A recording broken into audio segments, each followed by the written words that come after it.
საქართველოს შარშანდელთან შედარებით უფრო ნაკლები ტურისტი მოიზიდა. წინა წელთან შედარებით შემცირდა საერთაშორისო ვიზიტორების რაოდენობაც, ვინც ქვეყანაში დიდხანს არ რჩება და საქართველოს გავლით სხვა ქვეყანაში გადის. ვის იმედზეა ტურისტული სექტორი? ოფიციალური მონაცემები, რაც დღეს გასაჯაროვდა, აჩვენებს, რომ საქართველოში ყველაზე მეტი ტურისტი რუსეთიდან ჩამოდის. მეორე ადგილზეა თურქეთი და მას სომხეთი მოჰყვება. ეს ყველაფერი დაკავშირებულია პირდაპირ იმასთან, რომ საქართველოზე აქ პოტენციალურად ჩამოსულმა რო და მოძებნოს ინფორმაცია მოინდომოს ქვეყანაზე თუ რა ხდება ქვეყანაში, მხოლოდ აღმოაჩენს იმას, რომ ჩვენ ვართ პროირანული ხელისუფლება, პრორუსული ხელისუფლება, ვართ იმ დარბაზებში, სადაც სიკვდილი ამერიკა და სიკვდილი ისრაელს ყვირიან ჩვენი მაღალჩინოსნები და რა თქმა უნდა ვეხმარებით რუსებს სანქციების გვერდისავლაში და ფულის გათეთრებაში აქ და რა თქმა უნდა ეს ქვეყანაში ჩამოსვლა ცივილიზებულ ადამიანს არ მოუნდება. ველოდით რომ იქნებოდა ესეთი შემცირების ნაწილში, მაგრამ ასევე იმედი ჰქონდა, რომ ტურიზმის დეპარტამენტი უფრო გააქტიურდებოდა.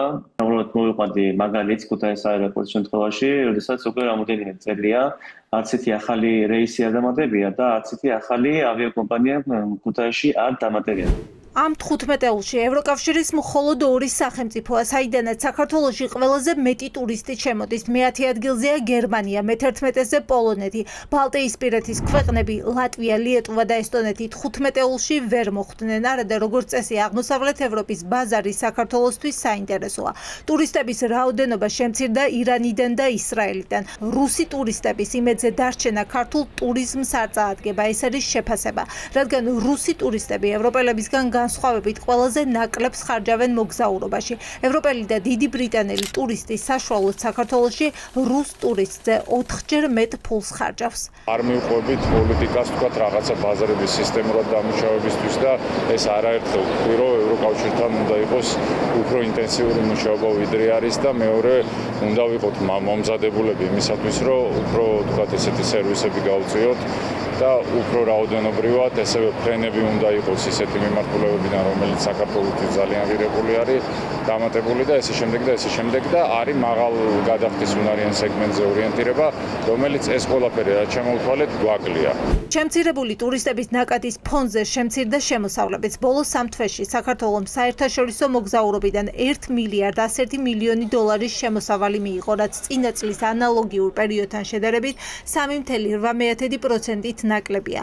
ეკონომისტებისთვის ამის გამომწვევი მიზეზი არასწორად დაგეგმილი ტურისტული სეზონია. რამდენიმე ფაქტორი არის ამ მიმართულებით ყურადღება გასამახვილებელი, როგორც ტექნიკური, ისე ქვეყანაში არსებული პოლიტიკური და ასევე ტურიზმის ადმინისტრაციის, ასევე მარკეტინგული მიდგომების თვალსაზრისით. პირველი დავიწყოთ ტექნიკური საკითხებით, ალბათ ეს დაკავშირებულია ირან-ამერიკის კონფლიქტთან. მეორე საკითხი ეს არის ქვეყანაში არსებული მეტნაკლებად არასტაბილური მდგომარეობა. ძალიან გააქტიურებულია და მატება არის მაგალითად ევროკავშირის ბაზრებზე ბრიტანეთის მიმართულებაზე. ამ დროს მათი რესურსები სრულიად სხვა მიმართულებით იხარჯება, რომელი მიმართულებებით მაინც და მაინც მაღალ ნაყოფიერებას ვერ აჩვენებს. აქედან გამომდინარე, კითხვის ნიშნები უნდა იქნას დასმული, რამდენად სწორად იქცევა ტურიზმის ადმინისტრაცია. ტურიზმის ეროვნული სააგენტო ამბობს, რომ შარშანდელთან შედარებით უფრო მეტი ტურისტი მოიზიდა ევროკავშირის ქვეყნებიდან, მაგრამ არის თუ არა ეს ის მაქსიმუმი, რასაც სახელმწიფო უნდა აკეთებდეს.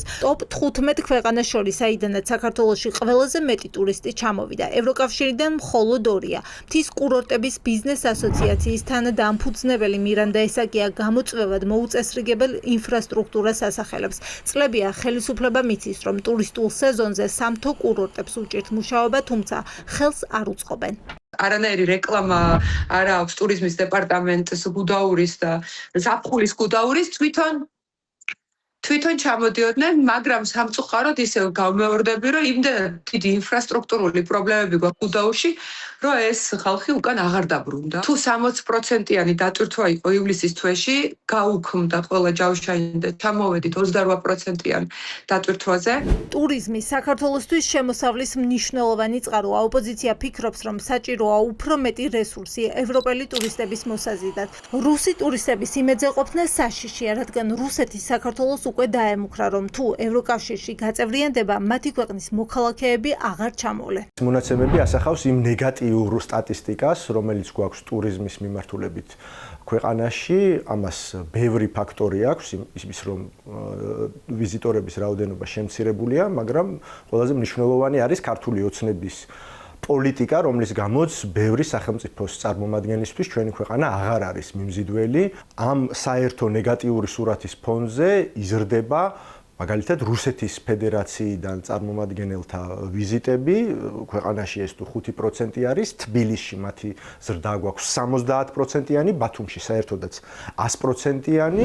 ქართული ოცნება ტურიზმს ეკონომიკის მამოძრავებელ ძალად ასახელებს. ტუროპერატორები, სასტუმროების მფლობელები, გიდები კი ამბობენ, რომ ტურისტების მოსაზიდად მხოლოდ ვიდეო რგოლები საკმარისი არ არის. ქვეყანაში ჩამოსულ ტურისტებს მოწესრიგებული ინფრასტრუქტურა და უსაფრთხო გარემო უნდა დახვდეთ.